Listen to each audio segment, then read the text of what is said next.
విక్రమ్ టీవీకి సబ్స్క్రైబ్ చేయండి. Subscribe to Vikram TV. Subscribe to Vikram TV. Subscribe to Vikram TV. Subscribe to Vikram TV. Please like, share and subscribe to Vikram TV. Sir source of fund లో ఇప్పటిదాకా మీరు అన్నారు continuity and connectivity అని అన్నారు కదా, అసలు అంటే ఏంటి సార్ అది?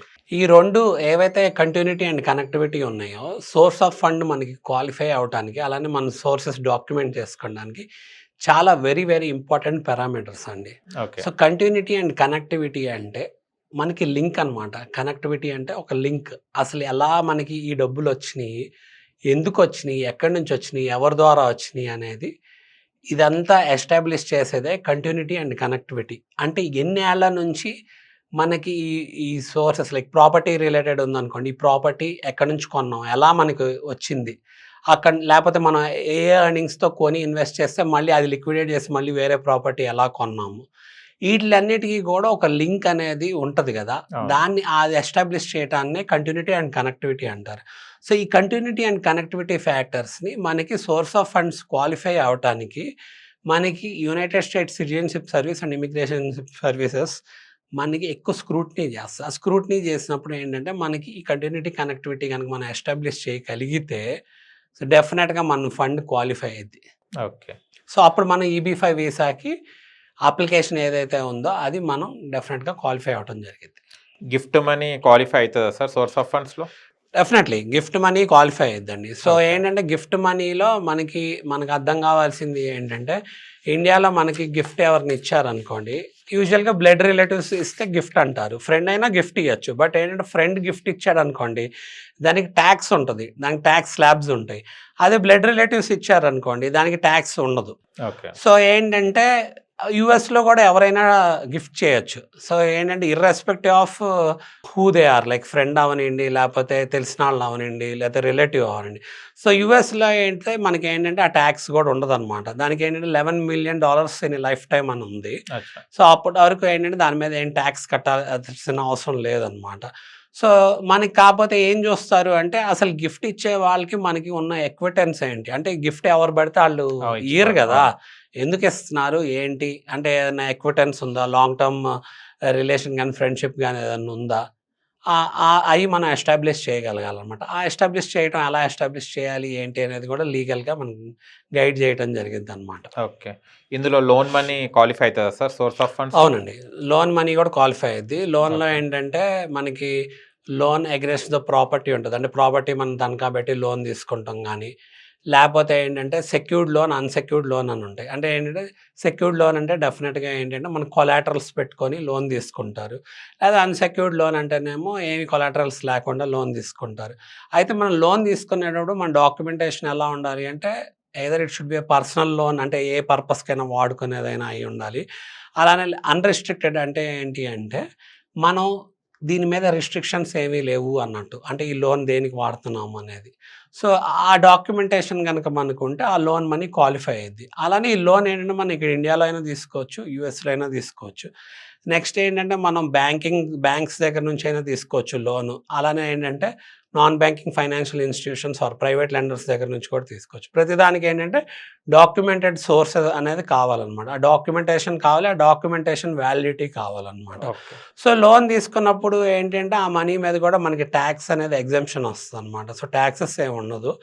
నెక్స్ట్ వచ్చేసి ఏంటంటే లోన్ కొన్ని మనకి బ్యాంక్స్ ఏంటంటే డైరెక్ట్గా RBI గైడ్లైన్స్ ఉంటాయి. ఆ గైడ్లైన్స్ బేస్ చేసుకొని మనకి డైరెక్ట్గా ఫారెన్కి రెమిట్ చేస్తారా ఏంటి అనేది ప్రొవిజన్స్ ఉన్నాయి అనేది కూడా మనం చూసుకోవాలి.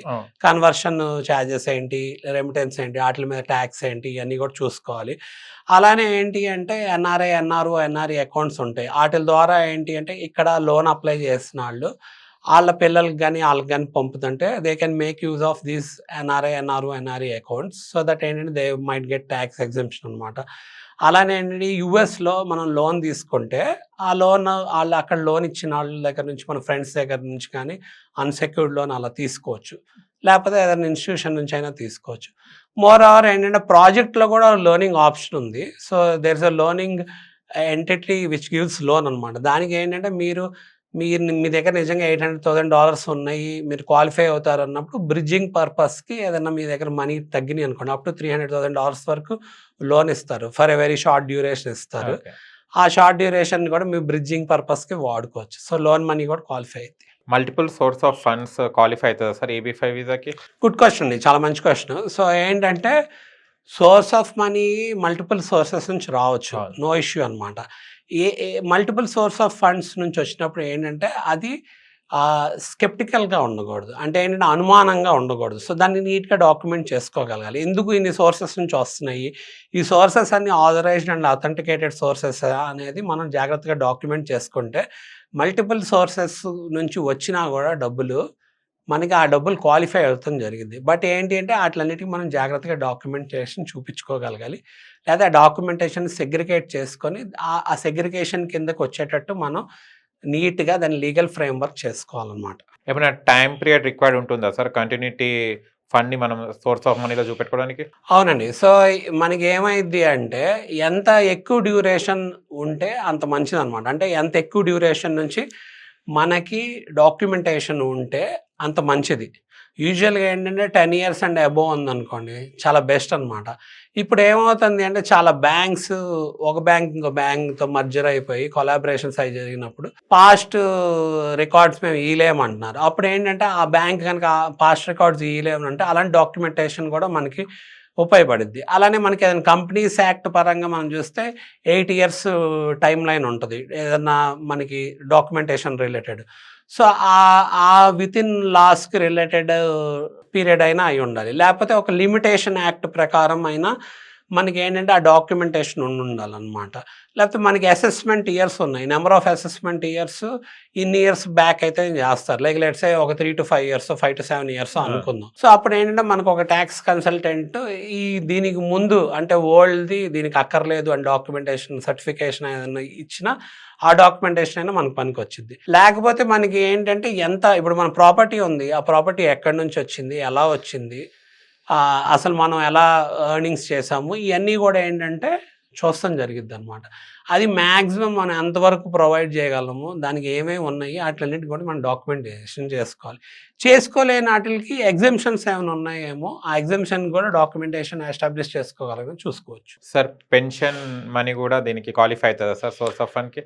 ఎస్ అండి, పెన్షన్ మనీ కూడా క్వాలిఫై అయ్యింది. సో ఏంటంటే పెన్షన్ మనీ కూడా లీగల్ సోర్స్ ఆఫ్ మనీ కాబట్టి ఆ మనీ కూడా మనకి యూఎస్లో పెన్షన్ వచ్చినా లేకపోతే ఇక్కడ పెన్షన్ వచ్చినా కూడా ఆ పెన్షన్ మనీని వాడుకోవచ్చు. బట్ ఏంటంటే దానికి విధి విధానాలు ఉంటాయి అన్నమాట.